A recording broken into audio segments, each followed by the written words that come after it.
My name is Leila Moreau, and 6 months ago I stood on a stage in front of 12,000 people and removed the mask I had worn for 3 years.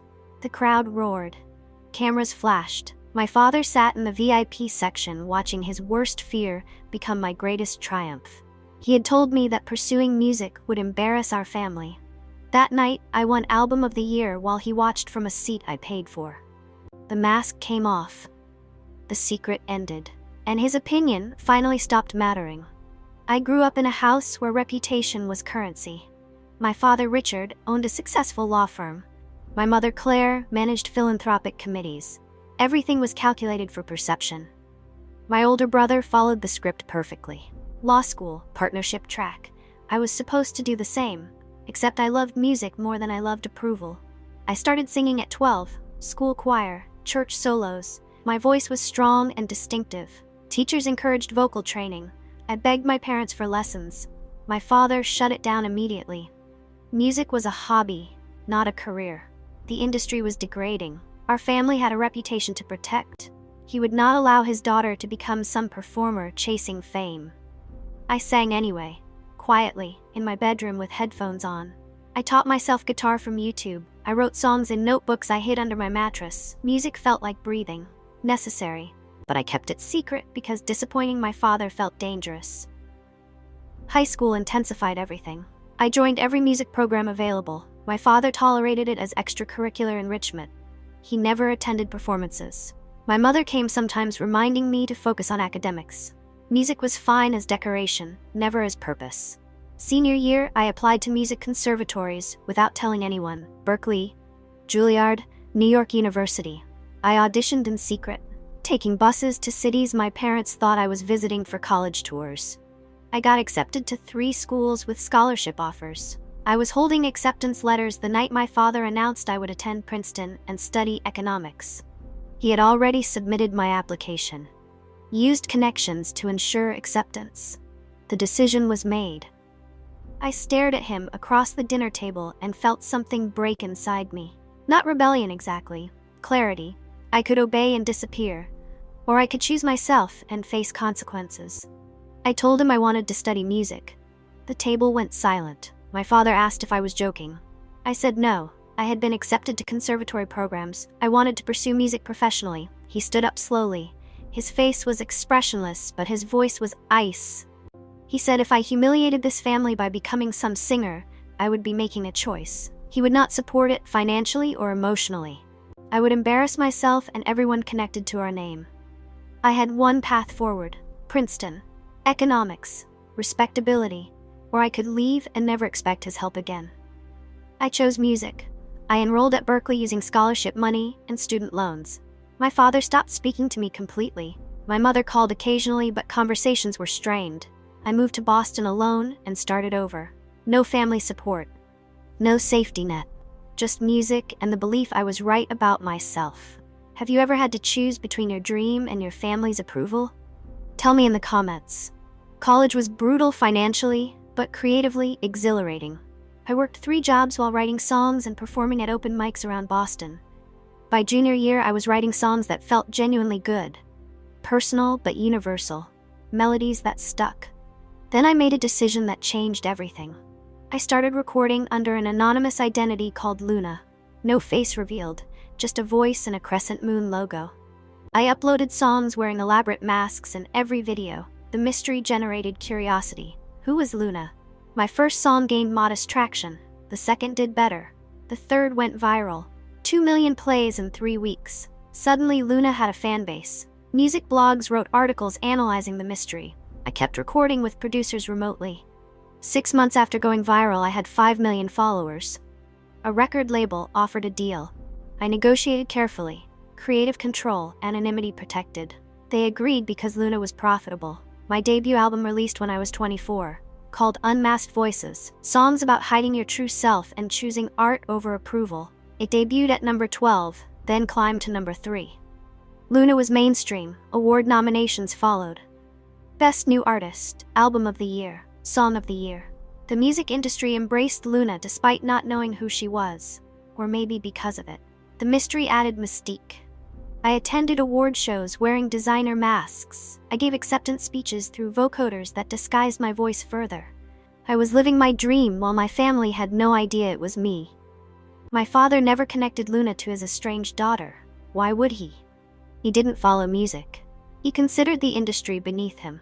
He lived in his world of law and reputation while I built an empire he couldn't see. My mother called once, mentioning she heard a Luna song on the radio. Catchy, she said. She asked what I was doing for work. I said I was managing Fine, freelance music production. She didn't ask details. Our relationship had been reduced to polite distance. Then came the Music Excellence Awards, the industry's biggest night. Luna was nominated in 4 categories. I was expected to attend.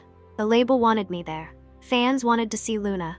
I made a decision. If I won Album of the Year, I would unmask, reveal my identity, end the mystery on the biggest possible stage. It felt right. 3 years of hiding. Time to own my success completely.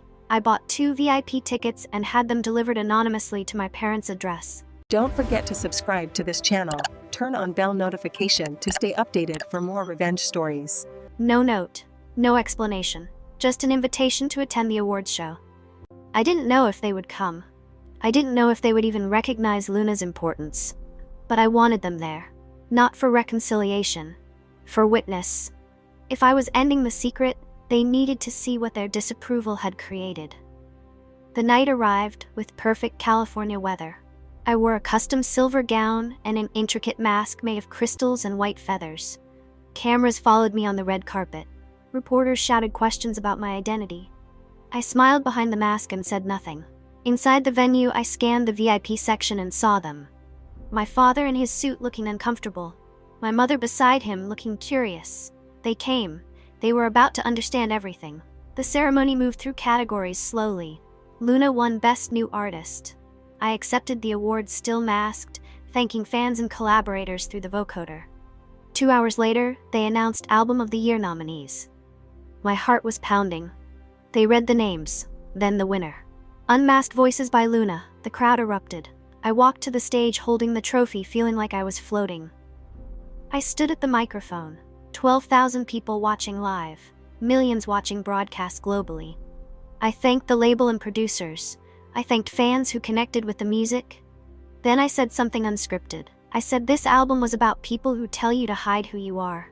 People who say your dreams will embarrass them. People who value image over authenticity. I said I wrote these songs as someone who was told music would humiliate my family. I paused. Then I reached up and removed my mask. The crowd gasped. Cameras zoomed in. My face appeared on screens throughout the venue. I looked directly at the VIP section. At my father. I said, "My name is Leila Moreau. I am Luna. And I am not embarrassed." The applause was deafening. People stood. The ovation lasted minutes. I held the trophy and let tears fall because 3 years of hiding ended in that moment. I had won, not just the award. Everything. Backstage was chaos. Press wanted statements. Label executives wanted photos. My phone exploded with messages. One was from my brother. Text simply said, "Holy shit." Another from my mother. "We need to talk. Call me, please." Nothing from my father. I didn't expect anything. He wasn't built for apology or acceptance. He was built for control. I had just proven I didn't need his permission to succeed. The following weeks transformed everything. My identity reveal became international news. Sales doubled. Interview requests flooded in. I appeared on talk shows explaining why I hid and what I was protecting. I talked about parents who prioritize reputation over happiness. The conversation resonated globally. My mother reached out persistently. We eventually met for coffee. She cried and apologized. I told her I forgave her, but our relationship would never be what it was.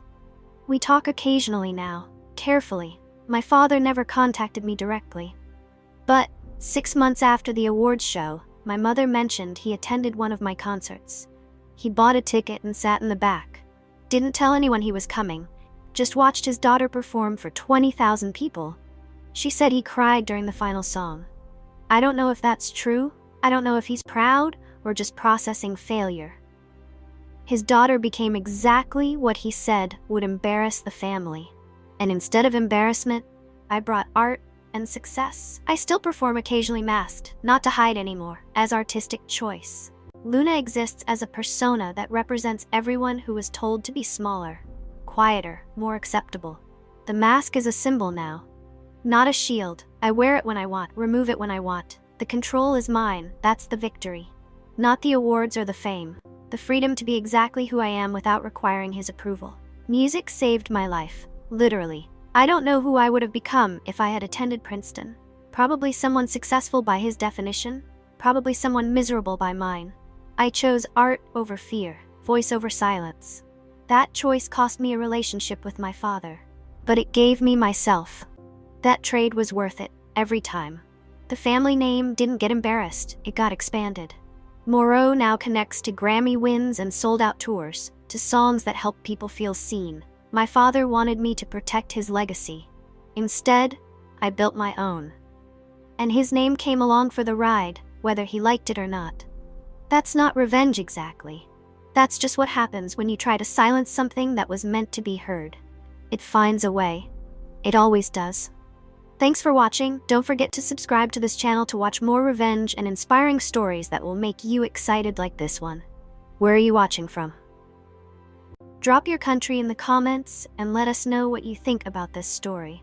Don't forget to subscribe to this channel. Turn on bell notification to stay updated for more revenge stories.